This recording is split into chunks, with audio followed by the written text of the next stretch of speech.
the title of the seminar, A New Characterization of Compressed Sensing Limits. And they will be given by Dr. Galen Reeves. Galen graduated from UC Berkeley. First with the master's in 2007 and the PhD, now we know in 2011, not 2012, as he wrote. And he's currently at Stanford as a postdoctoral research associate. And without further ado, Galen, the floor is yours. All right. Thank you very much. So just to start off, this is indeed where I've spent the last several years doing research. I should acknowledge my advisor for my PhD work, Michael Gaspar, and he's now at EPFL.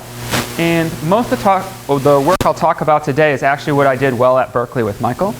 More recently, I've been working for a year and a half with David Donahoe in the statistics department at Stanford, so learning a little bit different point of view from engineering. So just to start off, kind of the starting point here is that a lot of high-dimensional inference problems have some low-dimensional structure. And this is really underpinning a lot of recent work in areas such as signal processing, statistics, machine learning, where you're trying to somehow take advantage of this low-dimensional structure to say something interesting about the world around you. So one application, some of you may be familiar with, is medical imaging. Here what you're trying to learn about maybe is what's going on inside someone's brain or head. Can you see inside? What's high-dimensional about this is potentially a lot of resolution you'd want to see, a lot of what's going on. Low-dimensional structure, well, the inside of your head isn't just random noise. There's something going on there, and if you can harness that, maybe you can get a better image. Another example I'll mention briefly, you can think about data center monitoring. So this is something I worked on briefly at Microsoft Research, and here the idea is that you might have thousands of computers all running on servers, generating lots of performance measures, and you want to ask questions about, is what's going on in this computer over here affecting this one over there? A lot of computers, a lot of data, but hopefully you can ask useful questions by looking at some lower dimensional space. All right, these are just two applications. This also arises graphical models, recent problems, matrix completion. In fact, the number of applications for these types of ideas is really large. And a lot of stuff you might have heard, big data. Again, the common theme here is that these problems are large. They are complex, and you need some structure. So in this talk, I'm not going to focus on a bunch of applications. That is one particular estimation problem and show you how you can learn something valuable about it. So what I want you to think about is that somewhere out there we have an unknown quantity we want to observe. So let's think this is a vector. So this is maybe an n-dimensional vector, and these components are representing different values within that vector. We observe it via some, generally a sensing system, and it's not accurate, perfect. You get some noise. So what we actually observe, y, our measurements. And maybe then we put it through some recovery algorithm and try and say something intelligent, get back to the unknown. What I've drawn up here is kind of in the traditional sense. You see that somehow what we observe is kind of a similar size as to what we don't know. It has the same length, kind of representing the same number of components. Maybe this is the classical viewpoint, but in a lot of cases, what if we don't have access to quite as many measurements? All right. So somehow there's a dimensionality mismatch. We're observing a smaller number of measurements relative to our unknown. And this has kind of recently gained a lot of attention under the term compressed or compressive sensing. Right? The idea that somehow we're getting compressed observation of what we're doing. And so the key here, kind of classically, you might say this doesn't work. We simply do not have enough we need n objects. We're seeing far fewer. We can't recover. And so recent theory has shown that in some cases you can, in the sense that you can have accurate recovery in this setting. And this kind of relies on three key ingredients. All right, so I'm not going to say a lot about them, just kind of put them up here. The first is some type of compressibility or redundancy built into what you're trying to see. Again, this is the idea, as I said before, what you're observing hopefully has some low-dimensional structure. It's not just random noise you're trying to look at. You know something about it. Hopefully that will simplify things. Secondly, you need some ideas of incoherence.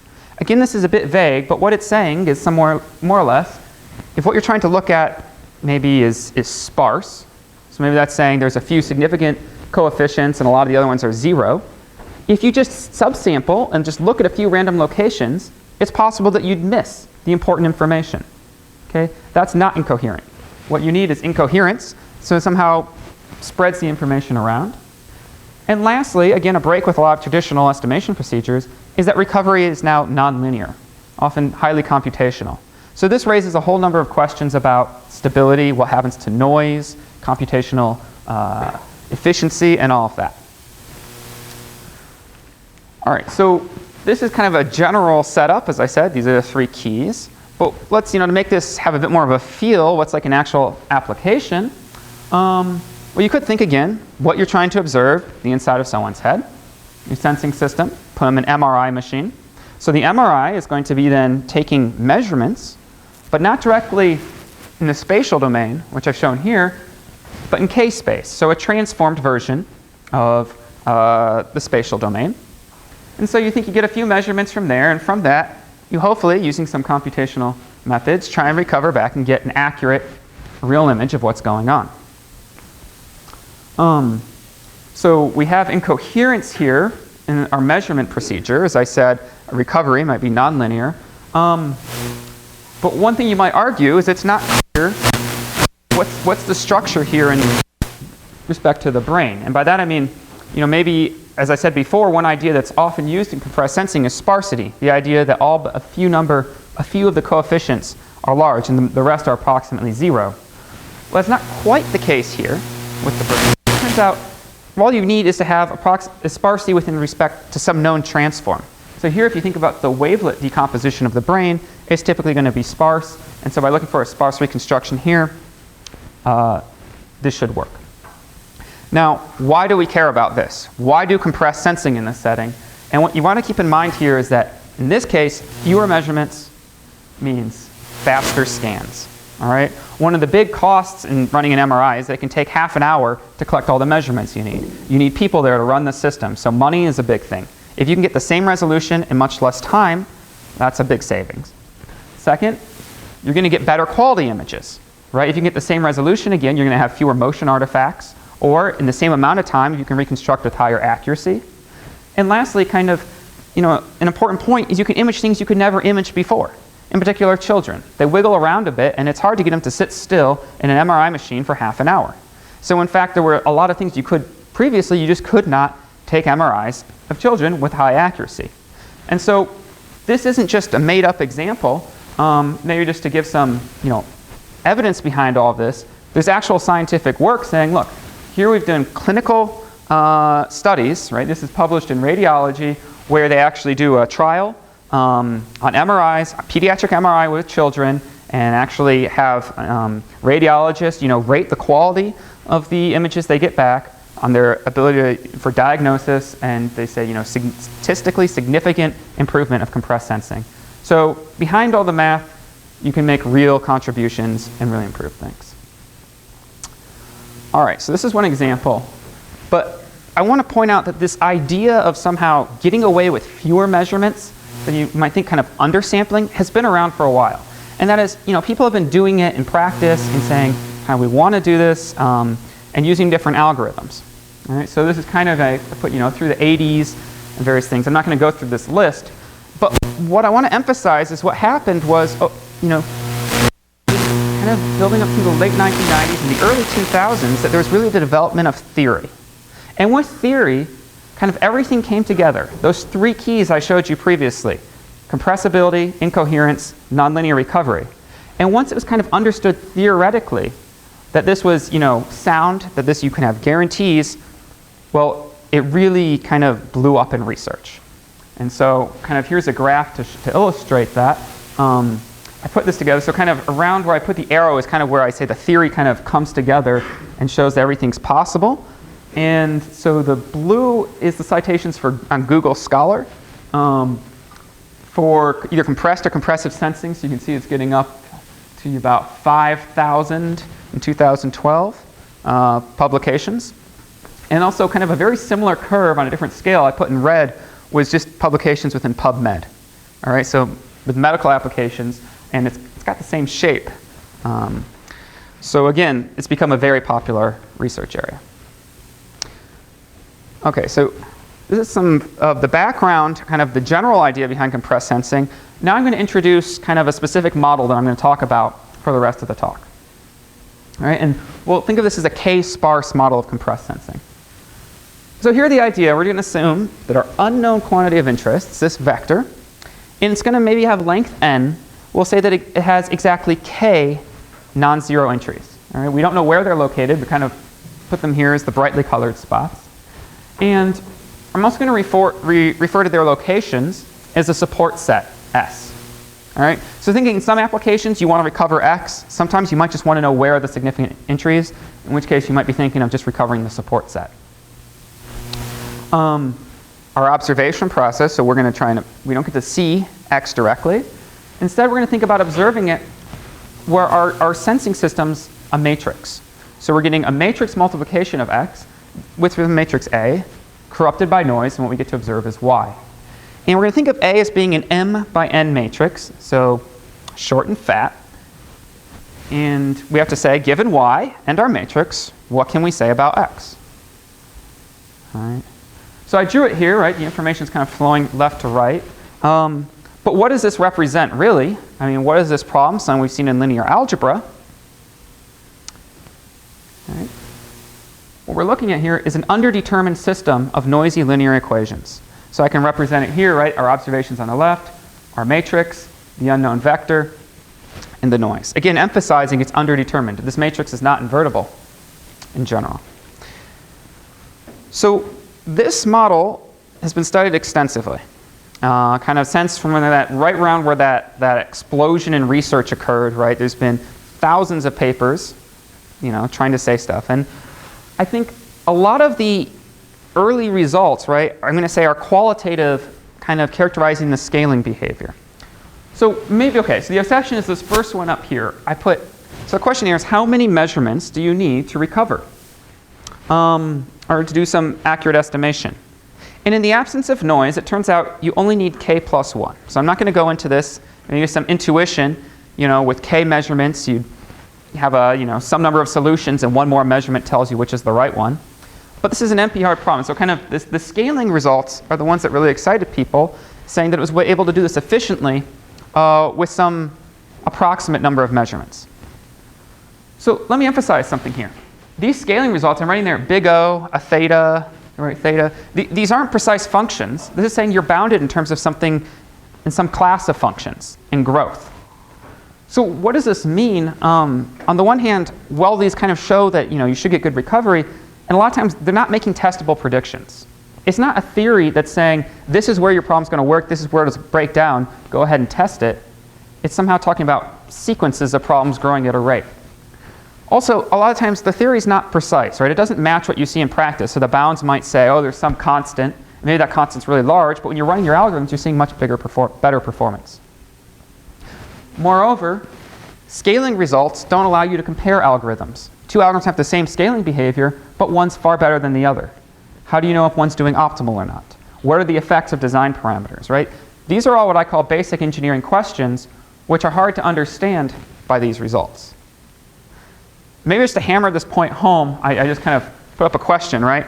If you have an actual problem instance where maybe you think your unknown vector has 1,000 components, you just think about 20 of them are non-zero, and you get 100 measurements, right? Which scaling regime are you in?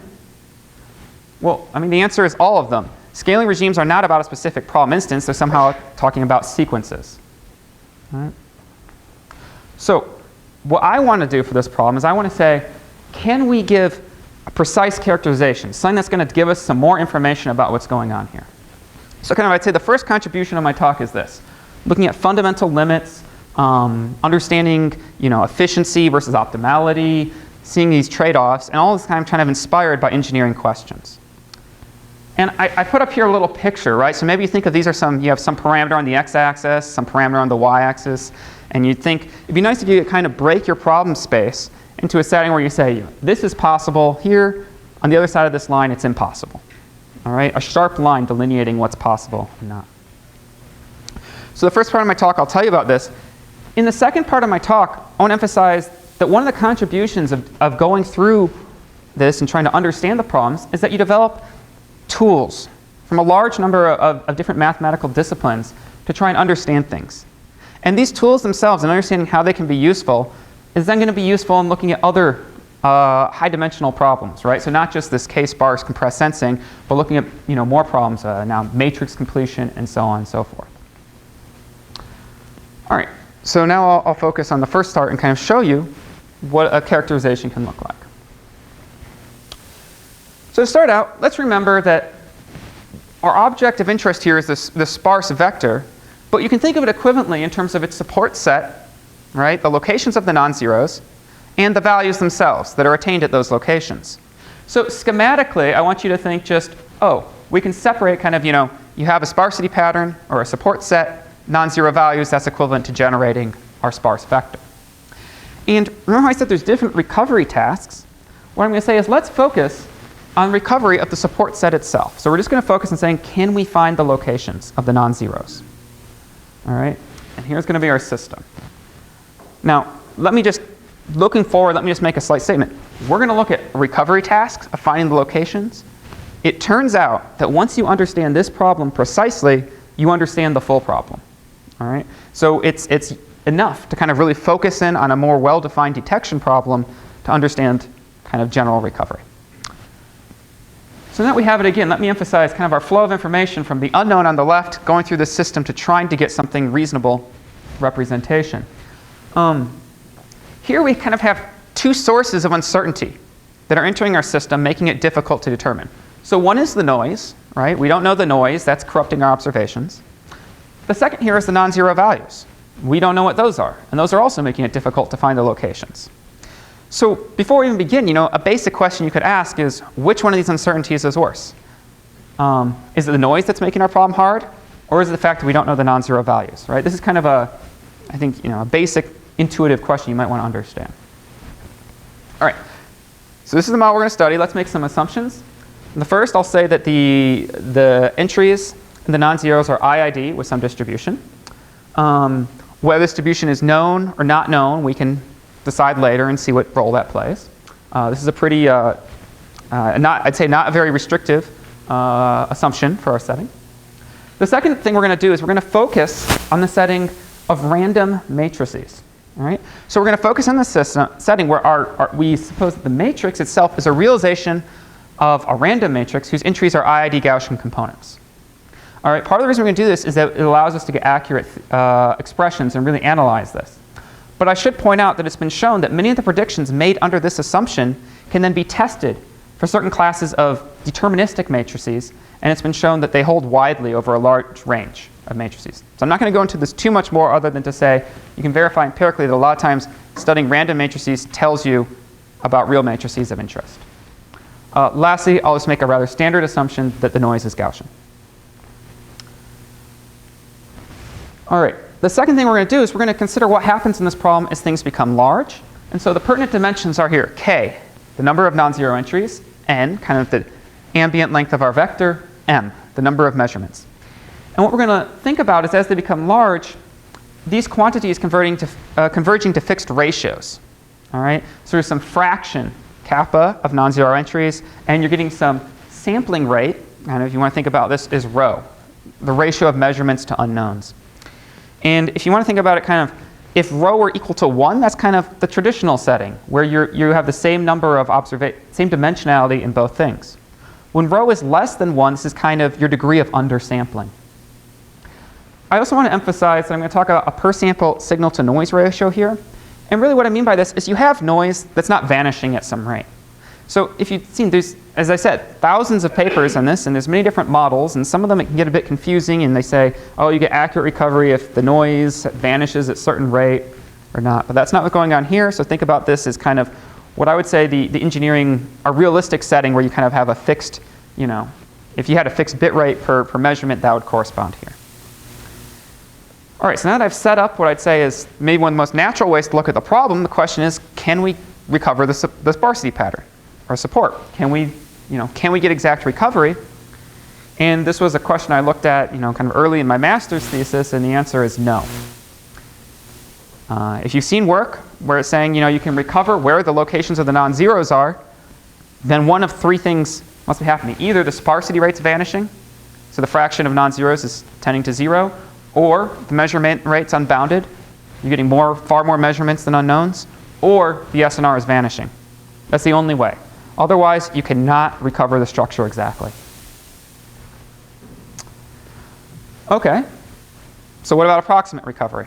Is it possible to recover with a small but fixed fraction of errors? And here, we can think there's two different types of errors you can make. This is a detection problem. So maybe for an entry, we could say we say it's non-zero when it is, or we miss a non-zero entry. And so we can just define some metric saying corresponding to the fraction of errors. And what I want you to take away from this is this detection error rate is 0 if we have exact recovery, and it's kind of 1 if we're just randomly guessing. Okay? So some measure of the quality of our ability to find the non-zero locations. All right, so now I've set up the problem. We have a full setup, and let's ask some questions. Right? What type of accuracy do we think we can get, and how can we do it? And what I'm going to consider is looking at how our detection error rate, kind of our fraction of error, behaves as our undersampling ratio. So I'll fix the sparsity rate, the fraction of non-zeros. It's going to be right here, 10 to the negative fourth. And I'm going to say what happens is we get more and more measurements. Okay? More measurements should make life better. And everything's at a fixed signal-to-noise ratio. This dotted line is significant because if you may recall, there was this thing I said, k plus 1 measurements is sufficient if there isn't any noise. What that means here is that if there wasn't any noise, we were in an infinite SNR limit, then as long as the number of measurements was to the right of this dotted line, we'd have exact recovery, right? On a fundamental level. All right, but we have noise. So what can't we do? And the first thing I'll show you is say, well, here's something we can't do. This is an information theoretic lower bound on the fraction of errors. So it's information theoretic in the sense that this bound applies to any possible recovery algorithm you can think of. All right? It's based on the problem itself. And I want to point out two things about it. First, kind of if you're below a certain level here, the bound is very high. What that's saying is that if you're in this regime, you can say you know almost nothing about the locations. All right? It's kind of negative. It's saying don't even bother here. You really don't know much. And then it kind of drops really rapidly here. And here what's happening is it's getting very close to 0. Remember 0 being exact recovery. But what I want to point out here again is that the bound never touches 0. Right? As long as the sampling rate is finite and the SNR is finite, this bound is bounded away from 0. Okay? So again, exact recovery is saying, again, exact recovery is not possible. Right? All this pretty works. Right? Exact recovery is not the right question to look at here. But it's suggesting maybe very, very accurate recovery is still possible in this regime. Maybe that's what we should be looking at. Okay, so this is what we can't do. Maybe it's more inspiring to know what we can do. And for this, before we jump into trying to do crazy algorithms and all that, let's ask what's something easy to do in terms of recovering a vector. And I'll propose that it doesn't get much easier than this. So this is sometimes referred to as the match filter. And it says, you want to estimate x? Well, consider just taking the transpose of your matrix, multiplying it times your observations. Okay? There's no parameters here. There's no matrix inversion. I guess there's a matrix multiply. All right? You do this, and then I'd say if you want to find the locations, just threshold this. Just choose the k entries here with the largest magnitudes. All right? This is something you can do. And we showed that, in fact, you can analyze precisely how well this works in the dimension I set up, in the problem I set up. Okay? So this green line is exactly performance you will see if you just run the matched filter. And what I want to emphasize here is that if you have a lot of measurements, you're actually doing really well. Right? Farther on the left, if you have about 10 times as many measurements as unknowns, your accuracy is very high, very few errors. All right, so forget about doing anything better. Right? If you're out there, it turns out really simple methods work. The question zone is what happens in between here. All right, between the green and black, this is kind of the mystery. It's saying, well, this matched filter is really not going to work, but it seems like we might be able to do better. And if you follow compressed sensing, the big thing that everyone talks about is saying, don't just do these linear methods. Do L1 minimization. So what do I mean by L1 minimization? The LASSO. This is a penalized least squares problem, and where the L1 penalty on the right is trying to say, don't just find a solution which has a good approximation error, but also one that has a small L1 norm, which hopefully induces some form of sparsity, right? Hopefully your solution here will be have fewer, a relatively small number of non-zero entries. Such a solution has been shown to be accurate, and this has kind of been what kind of, again, started that big curve, the big explosion in research on compressed sensing. So how well does this work? Right, that's kind of what we want to know. Well, it turns out, building upon some very powerful work by Donahoe and Montanari and co-authors who analyzed a certain iterative algorithm, we're able to wrap it into the context of support recovery. And I won't go through the details here, but the idea is basically you have to tune two things. Your regularization parameter, and then you're going to add some residuals back onto the estimate you get out of that problem to get something that you'll then threshold to find a support. And if you can do that, tune both parameters optimally, you'll get this blue curve. And what's significant about this blue curve is that you get extremely accurate recovery here, around almost 10 to the negative third. Okay? That's in a very undersampled setting. So this is proof kind of the concept of compressed sensing. It's saying it really works. In this regime, you can get almost perfect recovery using very few, relatively few measurements. All right? It really works. And you can see precisely the gains you're getting kind of over L2 recovery.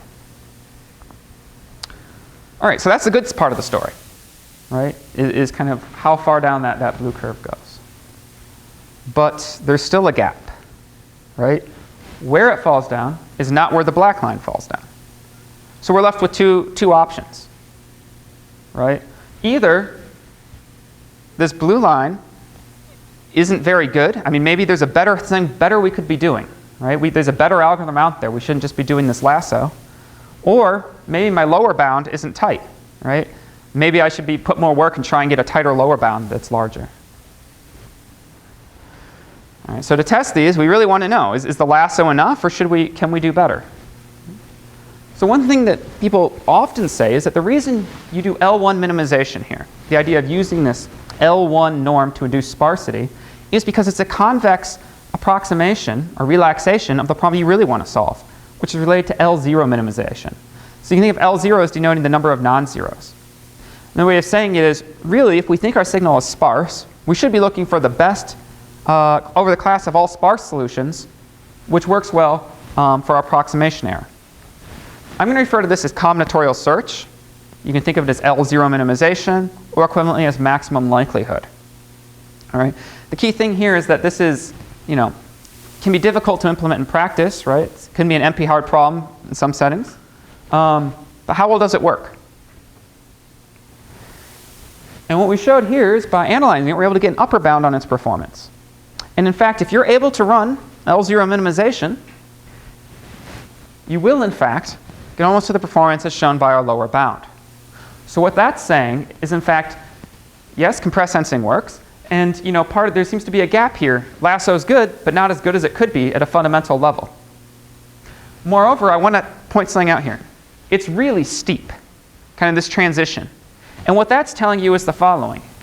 It's saying a small difference in the number of measurements you get, so a small change in measurements, makes an extremely large difference in what you know. You shift from knowing almost nothing to almost everything. And this is somehow the right understanding of the problem kind of and what's going on. And this is why, the idea behind compressed sensing. And maybe also just emphasize, right, none of this story applies if you only look at exact recovery, because exact recovery is not possible here. Okay, so can we do better? Can we do better than L0 minimization?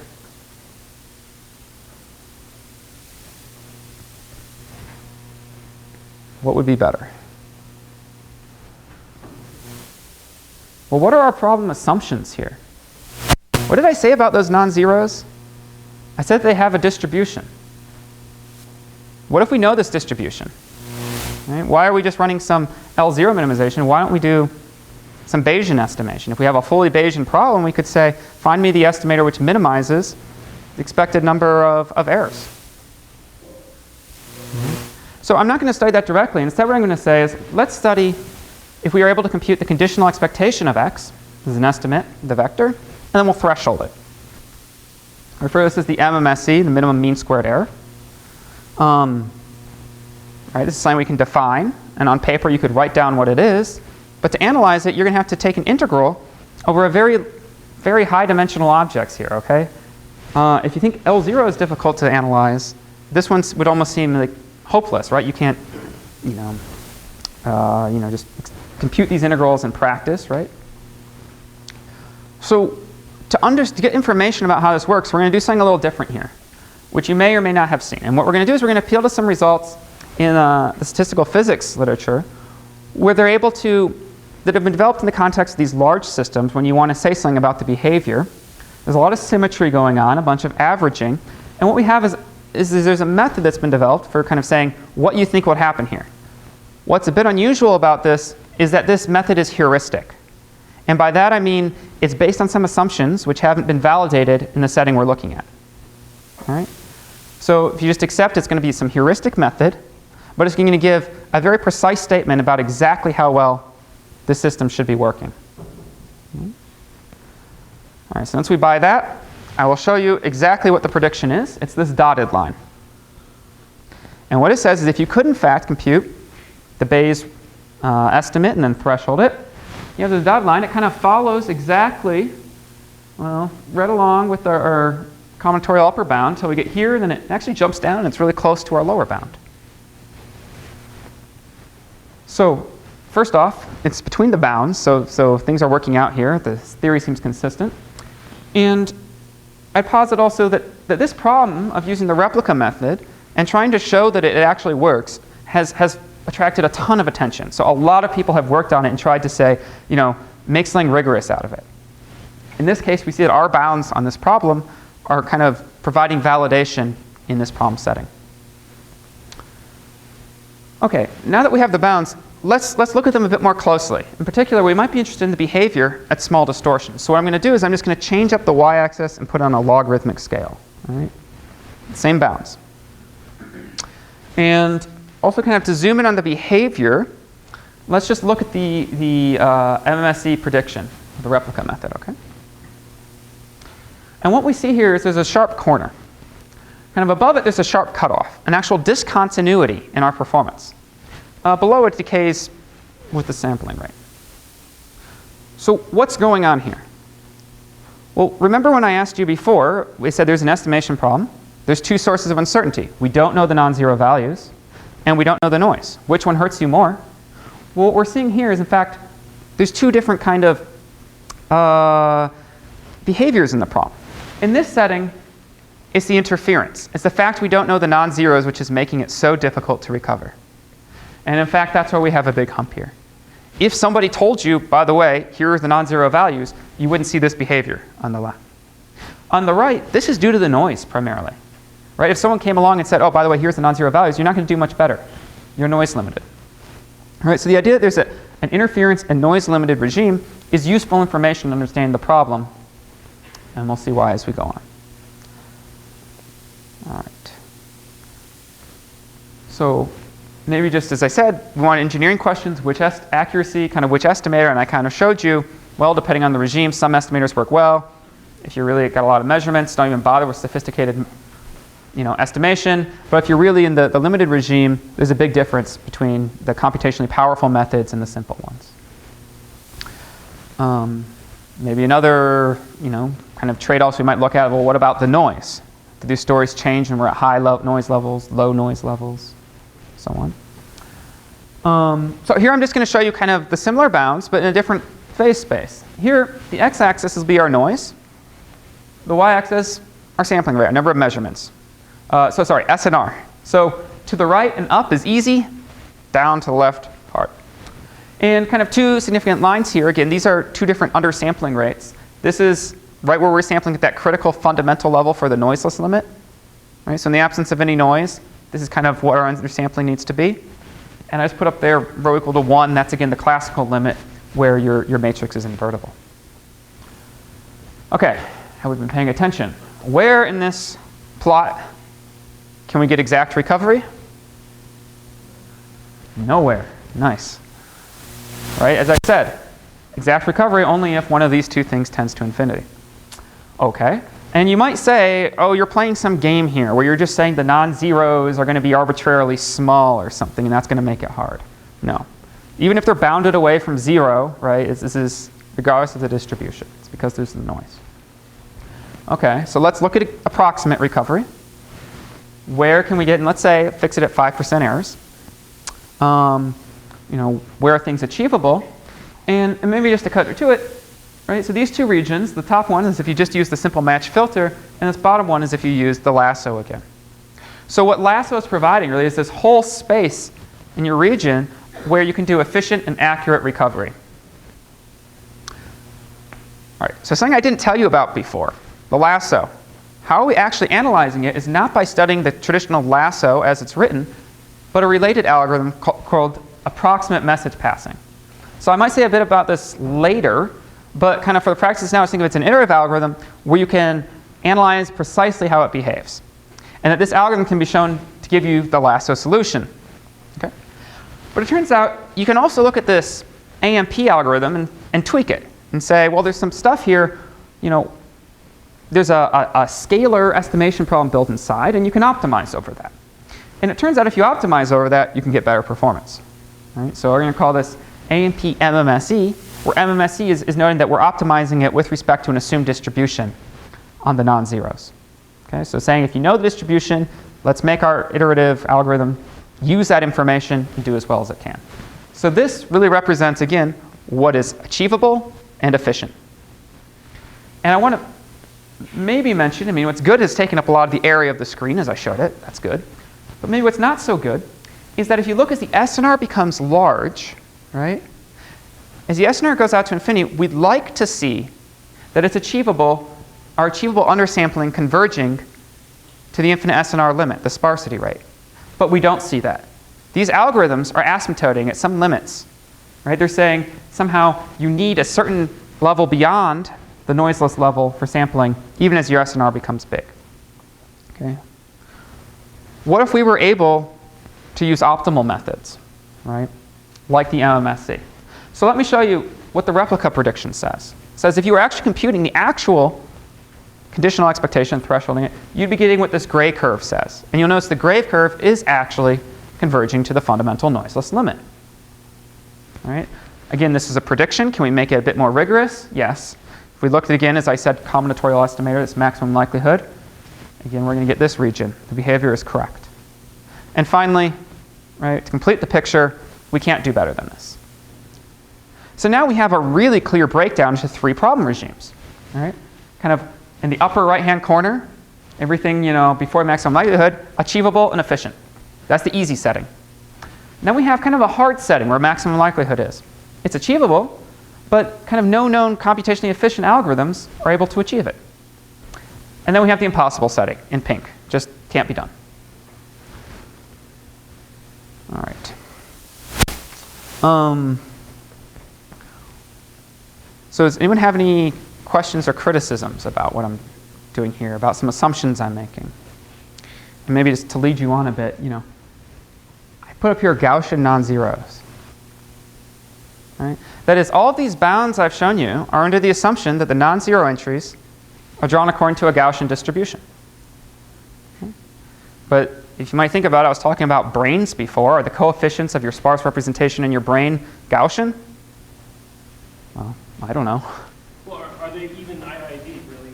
Like, how would it... So the assumption of IID-ness, as I said, is kind of not as important because we're looking at the matrix. But there are big structural things, yeah. So that's a definite question, and there's further work where you can relax that assumption, you'll do a lot better. Somehow the IID case is going to be one of the more difficult cases. Okay. But they're not Gaussian. Well, they might not be Gaussian. All right. So it turns out we have precise characterizations here. What if we're able to then say, well, let's describe a set of distributions, and say, can we get uniform bounds that apply in the achievable sense uniformly over our entire set? And yes, you can do this. So here I'm going to show you is say bounded non-zeros. By this I'm going to think of any kind of distribution where the non-zeros are bounded away from zero by maybe some I think 20% of their average power. Right? So just think them saying you can't be too close to zero, but you can be anything you want otherwise. And we can again derive a similar region. Here you'll see that I don't have the MMSE curves, right? Here there's no notion of doing a Bayes thing. There's no assumed distribution. You're just doing it uniformly over a class. All right? And again, you get different behavior here, but similar in nature. All right, and maybe just to go back again, this is how it looked for the Gaussian picture. All right, so hopefully, what I've shown you, I haven't really told you why or what's going on here, but I've shown you is in fact a characterization of the problem. And in fact, this picture I drew is precisely what we just had, right? A delineation between what's possible and what's not possible. So I think part of the benefit from this is, these insights into the problem, interference, noise, optimal, not optimal. But kind of another contribution is that everything it took to develop these bounds, to understand what's going on, right, has drawn across a variety of areas and disciplines to say, where are we going to get these tools? And in the second part of the talk, I'm just going to go through and kind of give you a flavor of some of these. It's fine if we don't get through all of them, but maybe just to show you kind of how some of these concepts work in playing an estimation problem. So first I'll look at kind of the role of information theory. Here the idea is if information theory is designed for saying, how much can you push through in a design system, what's this going to tell you about inference? Where it's not designed somehow, nature is the sender here, and you're just the receiver trying to understand it. And the analogy you think about here is you say, well, I have to push, if I don't get enough information about my unknown quantity, I can't recover it accurately. Okay? So how much information can I get through? Well, there's this channel here. I know that between x and y, I have a distribution, a conditional distribution, and that's going to put a fundamental limit onto how much information will flow through. So if I can bound that information, I can bound my quality of reconstruction. Well, how do you bound it? Well, here it turns out mutual information is a useful way of representing it. If you want to think about it, this is a measure on joint distributions that kind of tells you how much one random variable tells you about another. And what we see here is that if we want to kind of bound between what we observe and what we don't know, we can bound at any point kind of in our system. And here, this part of our system's a well-studied classical channel information theory, an additive white Gaussian noise channel, and we have a very classic formula giving an upper bound on its mutual information. What does this mean? Well, we have an upper bound on the information, upper bound on quality. Okay, dotted line is the prediction for how well we can do. Precise, exact, how well we should be able to do in this problem. Boom, lower bound if we just use this technique. Okay, so this is like 3 conceptual steps. Bound the information, use the channel capacity, and then relate it to a lower bound. I guess that's 2 steps, I don't know. But, and we get this lower bound. So it's good in the sense that this lower bound holds for any algorithm. You might argue this lower bound isn't quite getting the flavor of the problem. It's not showing exactly, right? It's not matching up with the discontinuity in our MMSE prediction, and it's also not showing that estimation becomes extremely hard. Right? So it's showing something, but it's not got the full spirit. So second step, how do we improve upon this type of technique? And maybe the second observation is that in fact the channel we want is not just between the vector and the observed, but actually from what we want in the observed. Right? We have to take into account the fact that these non-zeros are not known. Right? This is making our problem more difficult, and we need to capture it. So the real channel we want is between observed and what we didn't see. And the way to think about it here is the total information flowing through. There's 2 kinds of information. That which helps us and that which tells us about the non-zeros and is orthogonal to their locations. So in judging how much information is actually helping us, we have to take our total budget here, the mutual information, and subtract out all the stuff that's useless to us. That will tell us how much is left over and is actually relevant. Again, this is where mutual information is the right tool for the problem. Allows us to just break it apart.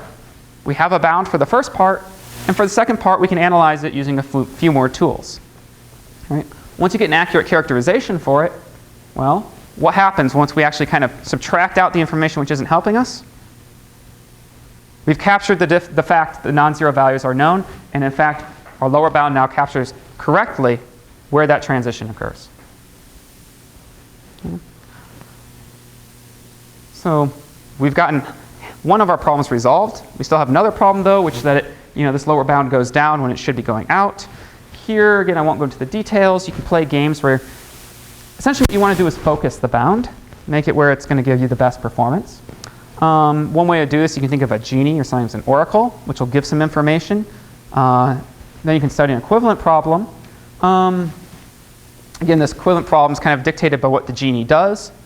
You use this genie it's a trick and you use it accurately, and what you're able to do is maybe get another bound which actually characterizes the noise limited regime. And combining all these techniques together, we actually get a bound which characterizes we have a corner in this problem. Right? So that's one flavor. And I won't say much about this, but just to give you a different flavor about what the statistical physics is saying, here's something you may or may not have seen before. And what I want to talk about here is an equivalence of problems. The problem we're interested in, undersampled. A much easier problem to understand is direct observation plus noise. So here, this matrix is an identity matrix. You're just observing each component corrupted by noise. If you want this one, right, works out into n separate scalar estimation problems. This one, everything's coupled together in a complicated way. So a key kind of story that comes out of all of this is the following. Undersampling, right, this matrix, is like adding Gaussian noise. Okay, so I'll say that again. Undersampling is like adding Gaussian noise. And I'm not going to say exactly what the equivalence means, but it says by studying one problem, you can then understand the other. And if you believe this, once you've committed to the idea that undersampling is like adding noise, the question becomes how much noise? And here we see that our effective noise is some function of the original noise plus some interference. This interference depends on the distributions of the non-zeros and the sampling rate. So if you believe this statement, all we have to do is study this system, find our equivalent noise, understand how we're going to work in our system. Then you're going to know, okay, how do we solve that? I'm going to show you. I'll show you how you compute our effective noise. I won't tell you why. I'll just give you like it's a recipe. Okay? And here's what we do. Someone says, here's the distribution on the non-zeros and the sampling rate. That's the sampling rate there, rho. The distribution we're going to represent by just a random variable x. And we're going to think of a functional here in terms of some parameter tau. So this thing is, we're just defining a function, it's a free parameter tau, that depends on the mutual information between x and x corrupted by Gaussian noise, independently, and something depends on the sampling rate. And we'll plot this. Okay? We'll always, whenever you plot this, you'll see that there's always at least one minimum. I've denoted it in red here. Okay? Find the value, look at the minimum, find its value. The value of that minimum in tau is your effective noise level. Okay? That's all there is to it. Okay, so kind of if you set this up, what you'd like to see is that your effective noise level is to the left, nice and small. What's bad is if this effective noise level is very large. And just to give you a flavor of how you can use this understanding to really see what's going on in the problem, let's see what happens as we start increasing the number of measurements. Okay? More measurements makes the problem better, easier, so this dot should only be traveling to the left. All right, so I'm going to increase the sampling rate now. So here it is a bit larger, a bit larger. Whoa, what just happened? Okay. So what happened here was that in fact as we got larger and larger, the dot was getting to the left, but then it jumped. Because the minimum jumped from being over there to over here. That jump in minimums is what caused that discontinuity we saw before. So now we've seen two ways to understand this discontinuity. One is this jump in this minimum. The other was kind of the jump between interference and noise limited. So again, story, the discontinuity, and although this is all the replica analysis, our rigorous bounds are showing where this discontinuity occurs is correct. All right, so I might just skip through this part in the sake of time, but it turns out you can also analyze actual algorithms using the same story. It's just you get the blue dots instead of the red dots. This, if you want, is the cost of some computational efficiency. And as I said, all of this story is in these two journal papers. Since then, I've done a lot looking at structured problems, right, and seeing that in fact you get much different behavior if it's not, say, the IID case. Looking at robustness to model uncertainty. Things aren't exactly sparse, or you don't know the distribution. You want to do the best case over a class of distributions in a minimax sense. Also, I didn't get the chance to mention this, but I did some work at Microsoft looking at database monitoring. So maybe, in conclusion, right, these are the contributions. On the one hand, taking a problem that, there's been tons and tons of research on and really trying to understand it and say what's going on here. What types of characterizations can we give that will say something meaningful to an engineer. And the second part is, what are the tools we're using to get this? Are these tools going to be useful, hopefully, for solving a lot of more of the problems that come up in high-dimensional inference? There's some selected publications, and that's my talk.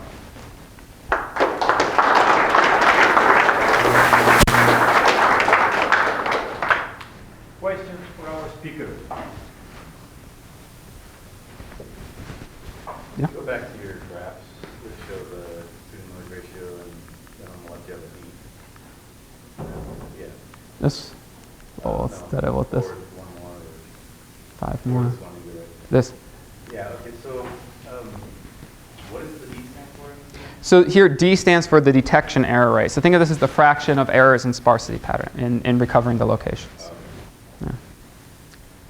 So what about the noise, or sorry, not the noise, the sampling rate? As you got really, really small, say 10 to the -4th, but notice you start having a curve, but then your D started getting really, really small. So is that area just not even worth playing in, or? So you're saying the lower bound or the upper bound there? To the top. Right. Okay, so maybe what you're pointing out is it's a bit hard to see here, but you're saying the fact that here, it's actually still less than 1. Right? So, and it's actually interesting too, because if you run maximum likelihood, you're not going to do very well. But these other methods, you're actually doing a little better here. There's a little gap, right? And are you saying, is this, significant? Can we do a lot there or a little? And Yeah, what's kind of being explored there, or is it just the territory that people aren't even worried about? Well, I will make this observation. Whatever you can do there, you can do very easily. Right? The match filter in that regime is essentially optimal. Now, if you have a lot of parallel kind of observations, right, what you can do is if individually they could all try and do this, if they're independent, by averaging them, you're going to then get very good behavior. So in that setting, it's not bad, right? You could, in principle, once you get kind of epsilon away from, once you get epsilon good and you start averaging them, right, it's going to collapse. So that is an option. And I think one of the effects, the questions of what are the effects of structure, you see if you have certain design trade-offs where you can trade off certain types of structure for maybe redundancy in measurements. One option you actually have, though, is to move this corner here up or down, kind of in a space. And so what you see is that by understanding where the corner is, if you can have some play there, you can then kind of optimize. You always, in some sense, want to be right on that right side of the corner. But indeed, yeah, you can work on the left. Yeah? So the combinatorial method was not practical. Is there any prospect of it being practical? Oh, great question. Okay, so I spent, years studying this combinatorial method, getting bounds on it, rigorous bounds, and one of the most annoying things is I could never do a simulation because you can't run this thing. So here's the deal. Everything I studied here was in terms of IID Gaussian matrices. And I said that there's these efficient algorithms which kind of do well, but there seems to be a gap. Well, now there's the idea that if you can design your matrix in a nice way, using spatially coupled matrices, kind of in an idea that makes it so that your decoding can kind of get over this computational hump, then in fact, all the fundamental limits are achievable. So again, this isn't in the set of kind of natural matrices, but design matrices. All these limits are meaningful, and in fact, you can reach them. And all the minimax analysis there and all of that is, again, meaningful. So if you want to think about it again now, it's the analysis of what you can achieve using a designed matrix to get you over the computational hump. Thanks. Anybody else? Yeah.